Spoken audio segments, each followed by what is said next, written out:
हम बंगाल पर गाना नहीं गाएंगे भाई, ना कब टिकट कैंसिल हो जाए पता नहीं है। दोस्तों अब तक तो सबको पता चल ही गया होगा कि किस वजह से पवन सिंह को टिकट रिटर्न करना पड़ा। कारण था बंगाल के ऊपर गाया गया गाना। लेकिन क्या आप जानते हैं कि बंगाल के ऊपर सिर्फ पवन सिंह ही नहीं बल्कि भोजपुरी के बड़े बड़े दिग्गज भी बंगाल के ऊपर गाना गा चुके हैं। जिसमें सबसे पहले की बात की जाए तो वो आते हैं मनोज तिवारी। आज से 9 साल पहले इनका एक गाना आया था, बंगाल के गोरिया दे गई था। गोरिया बंगाल के दगा दे गए। दूसरे नंबर पे आते हैं खेसारी लाल यादव। आज से 6 साल पहले इनका एक गाना आया था, लिए यह बंगालिया से दवाइया, जो कि बंगाल के ऊपर गाया गया गानों में से सबसे बड़ा गाना था। लेकिन पवन सिंह का ये गाना आकर इसको 2 नंबर पे कर दिया, नहीं तो ये बंगाल के ऊपर गाया गया गानों में से सबसे बड़ा गाना था।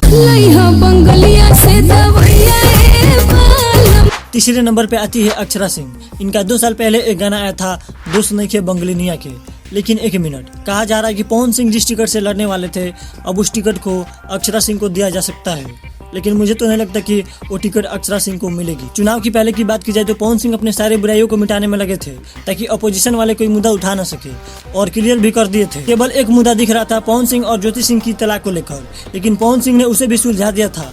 बट अफसोस बंगाल के ऊपर गाया गया गानों में पवन सिंह बहुत बुरे तरीके से फंस गए। लेकिन अभी आपके मन में एक सवाल उठ रहा होगा कि ये बंगाल के ऊपर गाना गाने का ट्रेंड किसने शुरू किया था। तो इसका पूरा क्रेडिट जाता है मनोज तिवारी को, क्योंकि इनका ही सबसे पहले बंगाल के ऊपर गाना आया था। किसी सोसाइटी को वल्गैरिटी से जोड़कर दिखाना ये गलत काम तो है ही, लेकिन ये गलत काम पूरे भोजपुरी इंडस्ट्री मिलकर कर रही है। वो तो अलग बात है कि पवन सिंह चुनावी माहौल की वजह से कुछ ज्यादा ही हाईलाइट हो गए हैं। खैर, आप क्या कहना चाहेंगे इस बारे में कमेंट में जरूर बताना। मिलते हैं अगले वीडियो के साथ। वीडियो देखने के लिए बहुत बहुत धन्यवाद।